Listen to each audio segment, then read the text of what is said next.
You wake up in the morning, have your breakfast, get ready for the day, go to work or study, and then return home in the evening.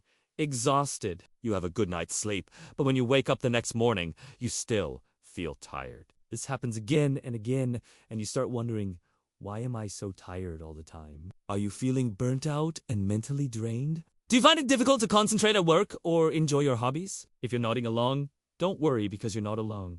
In today's hyper-stimulated world, many people struggle with mental exhaustion and burnout, often without realizing it. We're constantly bombarded with information and distractions from social media, emails, and notifications. It can be hard to disconnect and recharge, leading to feelings of fatigue, apathy, and decreased productivity. But the good news is that there are ways to recover our mental energy and regain our focus. Some recent research sheds light on why you might be experiencing this mental exhaustion. A study from Stanford University found that 90% of people are suffering from what they call dopamine fatigue. But what does that mean exactly?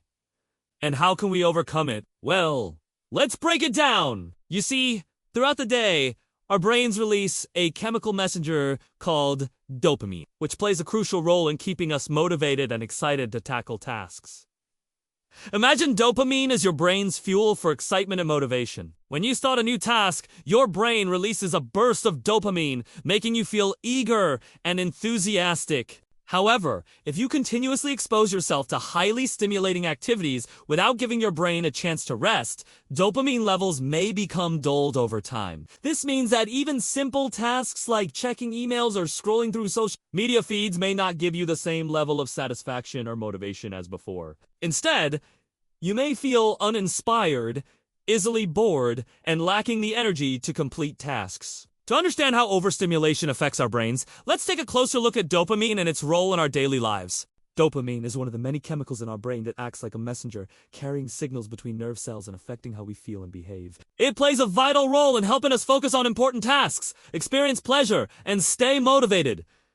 Think of dopamine as your brain's reward system. When you do something enjoyable, like eating a delicious meal or spending time with friends, your brain releases dopamine, reinforcing the behavior and making you feel good. This helps you repeat those behaviors in the future when you want to feel good again. However, when we're constantly exposed to overstimulation, our brains become less responsive to dopamine, which can lead to a range of issues like difficulty concentrating, feeling unmotivated, and experiencing emotional numbness. You see, our brain adapts to the level of stimulation it receives. And too much stimulation can actually make it harder for us to enjoy the things that we used to. For example, playing a video game might not be as fun as it once was, and a movie might not keep you interested anymore. Even simple tasks like reading a book or watching a show can become challenging if you're not in the right headspace. Research from Harvard University has shown that cognitive fatigue is a direct result of overstimulation. In their study, participants were exposed to different levels of visual and auditory stimuli, and researchers found that higher levels of stimulation led to decreased memory and focus.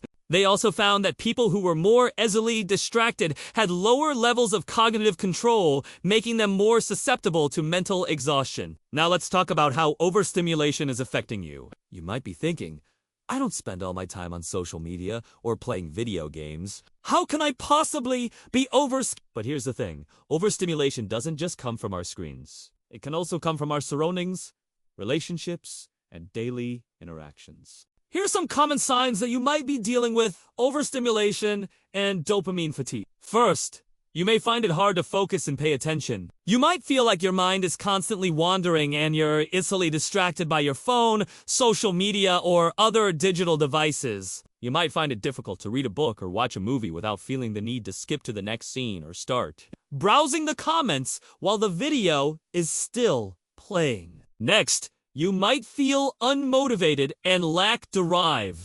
You might have trouble getting started on tasks and feel like you're constantly procrastinating. Even simple tasks like making a grocery list or organizing your desk can seem overwhelming. Additionally, you may experience a shorter attention span. Overstimulation can make it difficult to focus on one task for an extended period, leading to a shorter attention span. You might find yourself needing to take frequent breaks or switching between tasks constantly. You might also notice that you're more irritable and have a low tolerance for stress. Being in a state of constant overstimulation can wear down your patience and make you feel more irritable and reactive. So now that you're aware of these signs, what can you do to prevent them? It's important to take steps to protect your mental health and well-being and avoid the negative effects of overstimulation and dopamine fatigue. Here are a few tips to help you get started. First, incorporate periods of silence and boredom into your daily routine. Silence and boredom can be beneficial for your mental health, as they allow your brain to rest and recharge. Start by setting aside small periods of time each day where you disconnect from your digital devices and allow yourself to be bored. This could be as little as 10 or 20 minutes. But it's important to start small and gradually increase the amount of time you spend offline. During this time, you can try activities like meditation, yoga, journaling, or simply taking a walk in nature. These activities can help you relax and clear your mind, allowing your brain to reset and recharge. Next, start your day with small challenges before using digital devices. To regain control over your mental energy, consider starting your day with small challenges that don't involve screen time. This could be something like making your bed, exercising, meditating, or reading. By accomplishing these tasks early in the day, you'll feel a sense of accomplishment and be more motivated to tackle other challenges. This approach will also help you develop a routine that sets the tone for the rest of your day. Another helpful tip is to set boundaries for your digital use. It's important to be mindful of how much time you're spending on social media and other digital platforms. Start by setting daily limits for your screen time and stick to them. You can use apps or built-in phone features to track your usage and ensure you staying within your limits. Additionally, consider setting specific times of the day when you check your emails and notifications instead of constantly being connected. Taking these steps will help you reduce distractions and improve your focus on the tasks at hand. Finally, challenge your mind with new experiences. Learning new things and challenging your mind can help improve your cognitive function and reduce the negative effects of overstimulation. Try taking classes, learning a new language, or picking up a new hobby. These activities can help keep your mind sharp and improve your ability to focus and pay attention. As we wrap up this video, remember that taking care of your mental health is crucial to living a happy and fulfilling life. By following these tips and incorporating them into your daily routine, you can take control of your mental well-being and reduce the negative effects of overstimulation and dopamine fatigue. If you enjoyed this video and found it helpful, please don't forget to like and share it with your friends and family. Your support means everything to us and helps us continue creating valuable content for you. Thanks for watching, and see you in the next one.